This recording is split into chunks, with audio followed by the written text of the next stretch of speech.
बोलिए सियावर रामचंद्र भगवान की। तो कैसे बोलना पड़ेगा? राधे राधे। और सखियों के द्वारा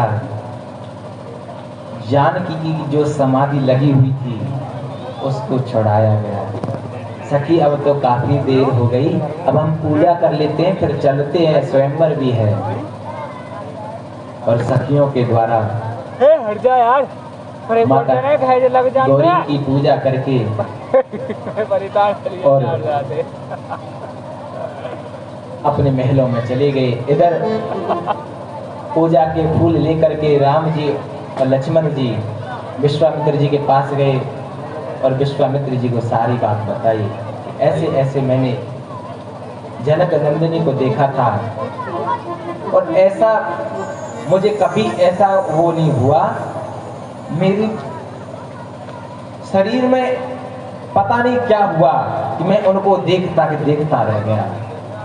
मैं नेत्र को हटाना चाह रहा था लेकिन नेत्र वहां से हट ही नहीं रहे। कोई बात नहीं चला,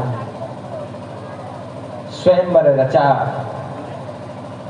सबसे आगे विश्वामित्र जी बैठे हुए हैं, उनके नीचे राम और लक्ष्मण दोनों बैठे हुए हैं। अनेक देशों के राजा वहां पर उपस्थित हैं और सभी अपनी अपनी भुजाओं के बल को आजमा रहे हैं, लेकिन कोई उस धनुष को हिला भी नहीं पा रहा। जब सभी राजाओं ने हार मान करके मस्तक झुका करके बैठ गए, राजा जनक जी कहने लगे कि क्या अब धरती क्षत्रियों से विहीन हो गई? क्या अब माताओं ने वीर पुरुष जन्म देना बंद कर दिया? लेकिन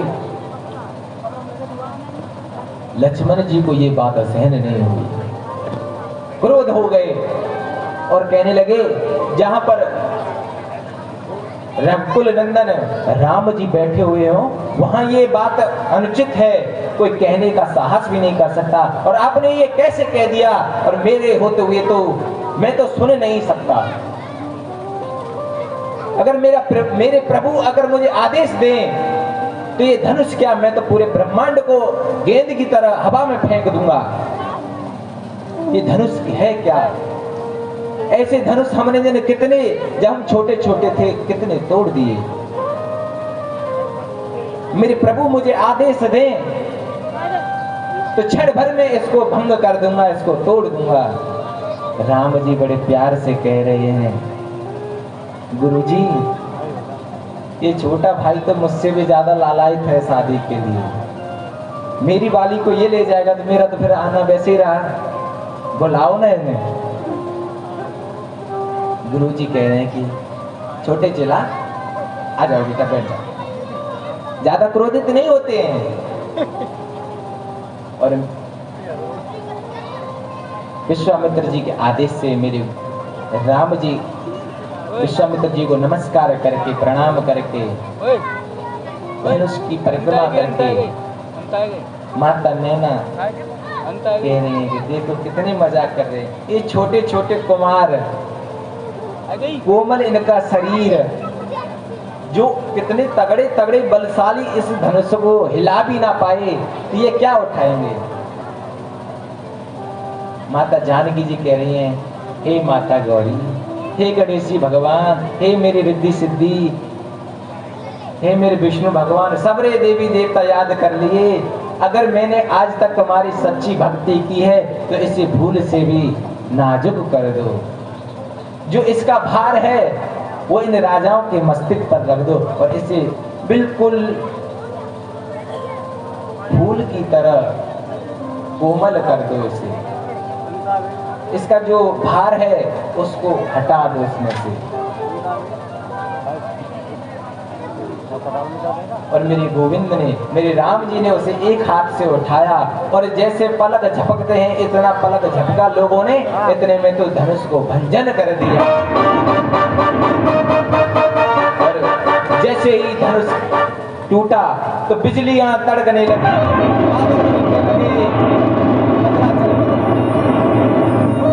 मद्राचल पर पर्वत पर परशुराम जी वहां तपस्या कर रहे थे, उनकी तपस्या भंग हो गई।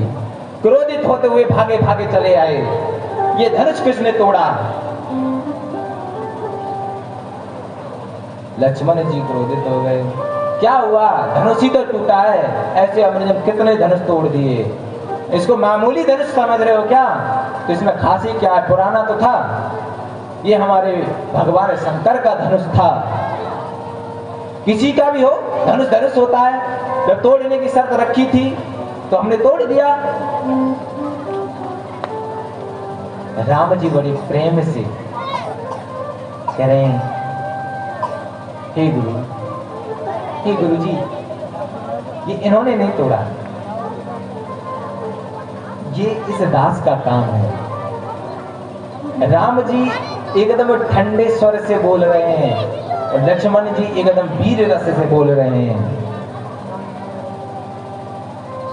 परशुराम जी कह रहे हैं, अभी तुम मुझे जानते नहीं हो, मैं 21 बार इस पृथ्वी को क्षत्रियों से विहीन कर चुका हूं। अब मैं प्रतिज्ञाबद्ध हूं, मैं क्षत्रियों का वध नहीं करना चाहता हूं। या तो अपनी जवान पर लगाम लगाओ, नहीं तो मेरा परसा उठ गया तो दोनों को, सारे क्षत्रियों को मैं विनाश कर दूंगा। फिर 22वीं बार लक्ष्मण जी कह रहे हैं, हमने आपके जैसे जन कितने देखे हैं, वो तो हमारे कुल की मर्यादा है कि हम ब्राह्मणों पे, वृद्धों पे, संतों पे कभी अस्त्र नहीं उठाते, स्त्रियों पे कभी हम अस्त्र नहीं उठाते। नहीं, अब तक तो हम कब के आपका वध कर चुके होते। आप हमें फरसा का डर मत दिखाओ, हम भी क्षत्रिय हैं। राम जी कह रहे हैं, हे प्रभु, इस बच्चा है, नादान है, इसे क्षमा करो, गलती हो गई।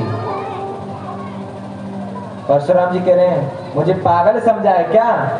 एक मुझे चुनौती दे रहा है, एक मुझे शांत कर रहा है। क्या नाम है तुम्हारा? मेरा नाम राम है। इस धरती पर बस एक ही राम रह सकता है, वो भी परशुराम। उनकी प्रभु जो आपकी इच्छा है वो करिए।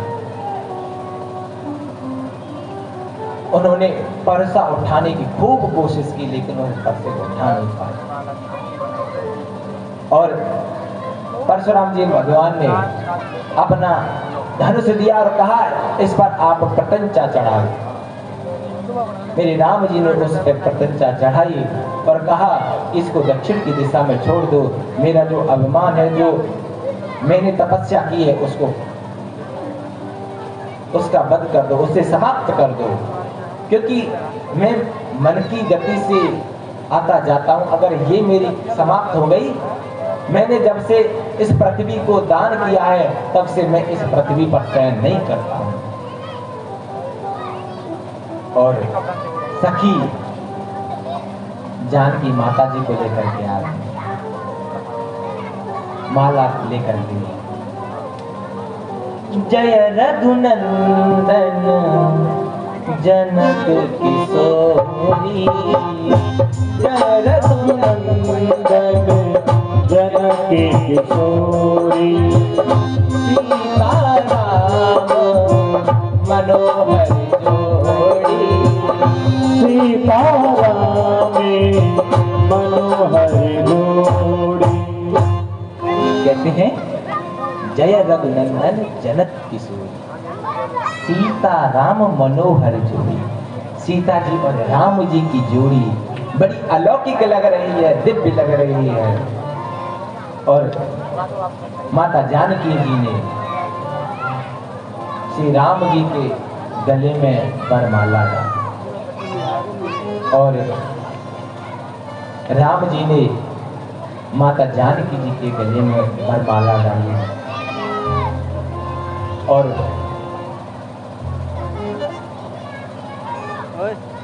राजा जनक जी के द्वारा अयोध्या में पत्र भिजवाना कि आप आइए बारात लेकर के। ये खबर सबसे पहले भरत जी और लक्ष्मण जी को पता चला। लक्ष्मण जी तो वाकई अब खुशी के मारे सभी को इकट्ठा कर रहे हैं कि, और जब सब एकत्रित हो गए तो भरत जी ने बताया कि हमारे राम जी का विवाह है और हमको सभी को जनकपुर चलना है। अब तो माता कौशल्या बड़े दान कर रही है, कई माता अपने दान कर रही है, सुमित्रा माता अपने हिस्से से दान कर रही है, तीनों माताएं खूब दान कर रही हैं और बारात जा रही है। देखो बारात खूब जोर की है लेकिन दूल्हा एक भी नहीं। वर्षा पड़ी थी लेकिन भीगा कोई नहीं था। कहते हैं जब गिरिराज जी की पूजा करवाई थी मेरे गोविंद ने, तब खूब बारिश हुई थी लेकिन कोई भी ब्रजवासी भीगा नहीं था। और आज बारात खूब जोर की जा रही है लेकिन दूल्हा एक भी नहीं है। ऐसी बारात कहीं देखी है जिसमें दूल्हा ही ना हो, दूल्हा पहले से ही बैठा है। और राजा दशरथ का बहुत स्वागत हुआ और उनको जनमासे में बैठाया गया। वशिष्ठ जी के द्वारा मेरे राम जी का और सीता जी का विवाह हुआ और सबकी सहमति से चारों भाइयों की शादी हुई। भरत जी का विवाह मांडवी के साथ में हुआ, लक्ष्मण जी का विवाह उर्मिला जी के साथ में हुआ और शत्रुघ्न जी का विवाह सुग्रीव जी के साथ में हुआ। चारों भाइयों की शादी हुई और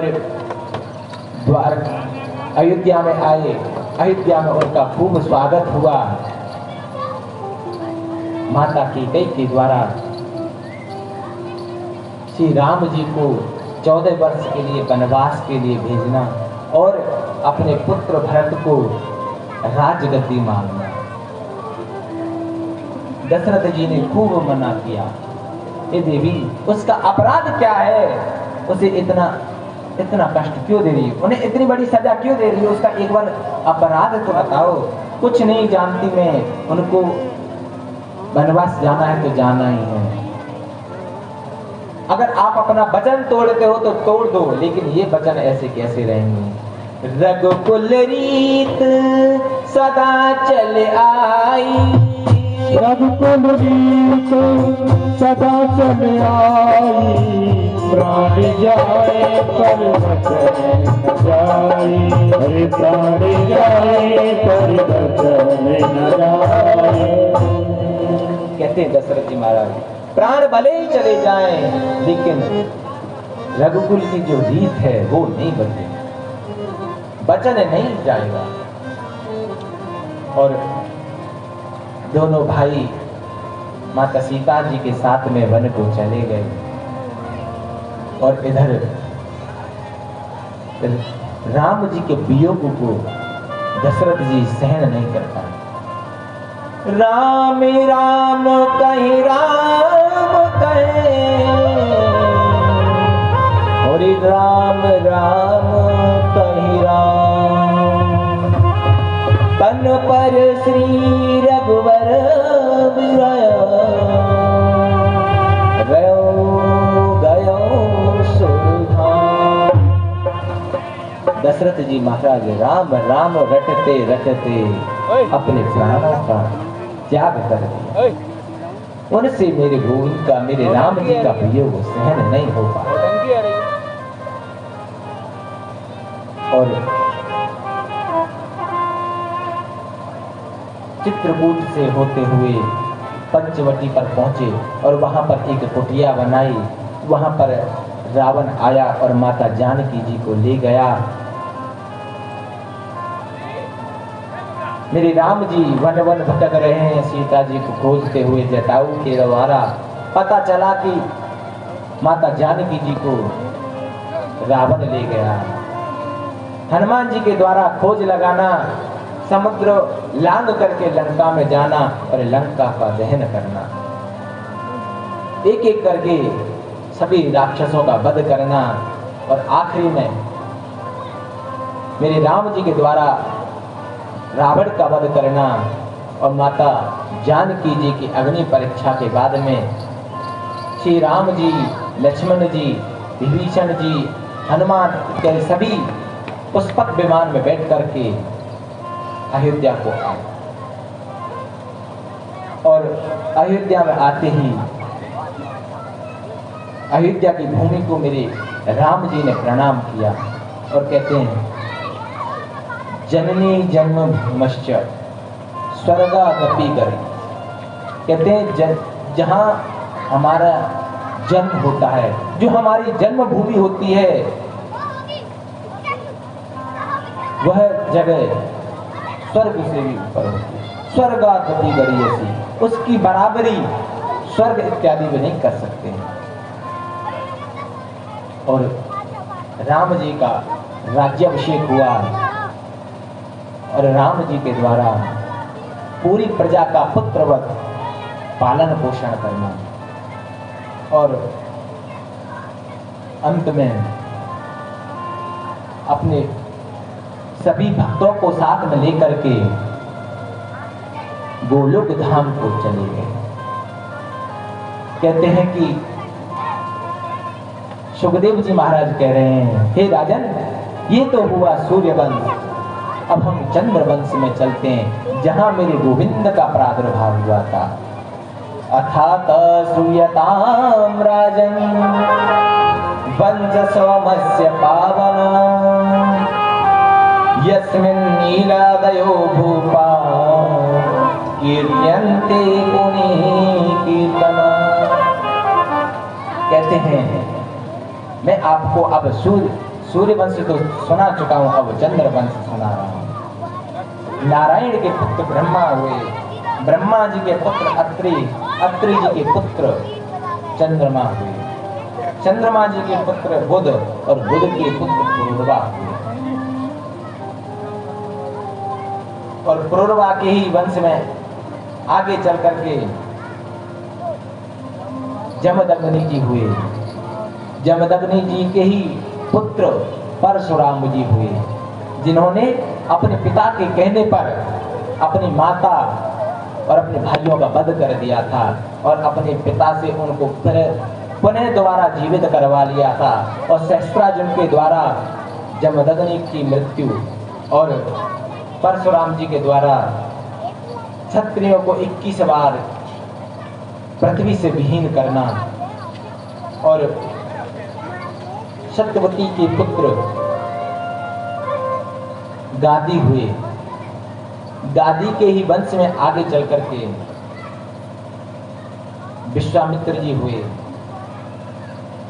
कहते हैं कि विश्वामित्र जी क्षत्रिय होकर के भी संत बन गए और परशुराम जी ब्राह्मण होते हुए भी क्षत्रिय बन गए। कहते हैं कि गावो विश्वस्व मातर, जमदग्नि जी के पास में कामधेनु गाय थी, जिसके कारण सहस्त्रार्जुन ने जमदग्नि जी का वध किया था और उसको गाय को लेकर के चले गए थे। कहते हैं कि गाय के अंदर 33 कोटि देवता होते हैं, जिनके यहाँ पर गाय रहती है, जो उनकी सेवा करते हैं, तो ये मानो कि वो 33 कोटि जो देवता होते हैं उनकी सेवा नित्य प्रति होती है। और आगे चल करके विश्वामित्र जी के 100 पुत्र हुए, उनके नाहुस हुए, नाहुस के 6 पुत्र हुए, याति, ययाति, संयाति, आयति, व्यति। कहते हैं ययाति के ही पुत्र आगे चल के यदु हुए, इन्हीं के ही वंश से, इन्हीं के ही यश से चंद्रवंश का नाम यदुवंश पड़ा। और सुखदेव जी कहते हैं, हे राजन, एक बार देवयानी के साथ में विहार करने जाना और गलती से शर्मिष्ठा ने देवयानी के वस्त्र पहन लिए थे। जब देवयानी ने ज्यादा उसको भला बुरा कहा तो शर्मिष्ठा ने कुएं में धक्का मार दिया। वहां होकर के यदु जी महाराज जा रहे थे और देवयानी के साथ में उनका विवाह हुआ। देवयानी शुक्राचार्य जी की पुत्री थी और शुक्राचार्य जी ने उनका विवाह अपनी पुत्री से करा दिया और शर्मिष्ठा को अपनी पुत्री की दासी बना करके भेज दिया।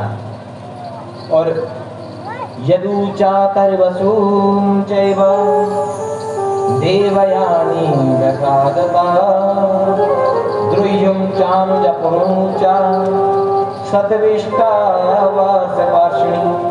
कहते हैं कि देवयानी के 2 पुत्र हुए, यदु और तरवसु। शर्मिष्ठा के 3 पुत्र हुए, द्रयु, अनु और पुरु। पुरु वंश में ही आगे चल करके दुष्यंत जी हुए। दुष्यंत जी के पुत्र भरत जी हुए और भरत जी के ही वंश में कौरव पांडव के इत्यादि हुए।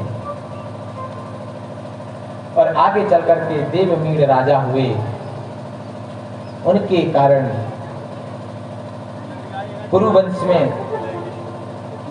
कहते हैं कि एक रंति देव राजा हुए। रंति देव जी इतने धर्मात्मा थे कि उनके राज्य में अकाल पड़ गया और सारा कुछ धन जो खजाना था वो सभी अपनी प्रजा में बांट दिया। थोड़े से चावल बचे थे, उनको भोजन करना चाह रहे थे। इतने में ही एक भूख से व्याकुल अतिथि आ गया और रंति देव जी ने उस थोड़े से चावलों को उस भूखे व्यक्ति को, उस भूखे अतिथि को खिला दिए। पानी बचा था, तब वो पानी पीना चाहा तो वहां पर एक चांडाल आ गया और कहने लगा मुझे बहुत प्यास लगी हुई। तो वह पानी उस चांडाल को दे दिया। उस चांडाल में से ही मेरे गोविंद प्रकट हुए और कहने लगे हे रंति देव जी, मांगो, क्या मांगना चाहते हो? तो कह रहे हैं रंति देव जी, मालिक इतना दीजिए जामे कुटुंब समान और मैं भी भूखा ना रहूं और साधु न भूखा जाऊं। कहते हैं प्रभु मुझे इतना दीजिए जिससे मैं भी भूखा ना रहूं और जो मेरे यहाँ पर अतिथि आए वो भी भूखा यहाँ से ना जाए। कहते हैं कि आगे चल के देवमीड़ राजा हुए। उनके 2 विवाह हुए। एक पत्नी के थे अर्जन्य और पर्जन्य और दूसरी पत्नी जी के थे सूरसेन। अर्जन्य पर्जन्य के 9 पुत्र हुए, नवनंद इत्यादि। और सूरसेन जी के एक ही पुत्र हुआ, वसुदेव।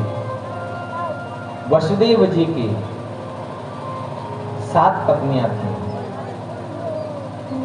गौरवी, रोहिणी, भद्रा, मदिरा, रोचना, इला, देवकी प्रमुखा आसन, पत्ने आन कुदंदरी। कहते हैं रोहिणी, गौरवी, भद्रा, रोचना, इला और देवकी। देवकी प्रमुखा और देवकी इनमें सबसे प्रमुख थी। उग्रसेन जी के यहाँ पर कंस का जन्म हुआ और ऋषि मुनियों के द्वारा उग्रसेन जी को कहा, हे राजन, यह बहुत दुष्ट है, इसको आप त्याग दोगे तो ही अच्छा रहेगा। और उग्रसेन जी महाराज ने उसको बेलपत्रों में लपेट करके यमुना जी में बहा दिया। राजा सूरसेन जी वहां पर अपने पूजा पाठ कर रहे थे यमुना के किनारे। तो उन्होंने देखा कि कोई बच्चा बहकर आ रहा है तो उसको निकाला और अपने पुत्र की तरह उसका भी पालन पोषण किया। और कहते हैं कि वसुदेव जी की और कंस की बड़ी मित्रता हो गई। और कहने लगे, सुखदेव जी महाराज, कंस को पता चला नारद जी के द्वारा कि आपके पिता सूरसेन नहीं, आपके पिता उग्रसेन जी हैं, आप वहां जाइए। और राजा कंस के द्वारा अपने जितने भी राक्षसगण थे सभी को बुलाया, एकत्रित किया और उग्रसेन जी महाराज के राज्य पर चढ़ाई कर दी और पिता को जेल में डाल दिया, स्वयं राजा बन गए। और अपनी बहन का विवाह वसुदेव जी के साथ में किया और 8वें पुत्र के रूप में कृष्ण भगवान आए, गोकुल ले जाया गया उनको। गोकुल से वृंदावन आया, वृंदावन लीला की और वहां से मथुरा चले गए। मथुरा में कंस का उद्धार किया और कंस का उद्धार करके द्वारका चले गए और द्वारका में अनेक प्रकार के सुख भोग करके मेरे गोविंद अंतर ध्यान हो गए। और इतना कह करके सुखदेव जी महाराज चुप हो गए, सारी सभा स्तब्ध हो गई, मौन है। परीक्षित जी महाराज कह रहे हैं, हो गई कृष्ण कथा? हाँ जी हो गई, पक्का हो गई कृष्ण कथा। अरे अभी आपके सामने ही तो सुनाई है। राजा परीक्षित जी कह रहे हैं, हे सुखदेव जी महाराज, आपने जितनी भी कथा सुनाई मैं कुछ नहीं बोला। आपने सूर्यवंश सूक्ष्म रूप से सुनाया, मैंने कुछ नहीं कहा। आपने राम जी का जो चरित्र था वो सूक्ष्म किया, मैंने कुछ नहीं कहा। आपने चंद्रवंश सूक्ष्म किया, मैंने कुछ नहीं कहा। और आपने मेरे गोविंद की कथा सूक्ष्म की, ये मुझे बिल्कुल अच्छा नहीं लगा। कहते हैं कि जिनकी कृपा से मेरे पूर्वज, मेरे दादा जो छोटी सी सेना लेकर के और विशाल सेना रूपी समुद्र को ऐसे पार कर गए जैसे गाय के बछड़े के खुर को जो पैर होता है उसको बच्चा हंसते हुए लांघ जाता है।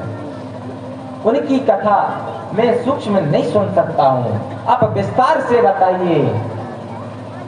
सुखदेव जी महाराज कहने लगे, हे राजन, मैंने श्रोता तो खूब देखे लेकिन तेरे जैसा श्रोता कोई नहीं देखा।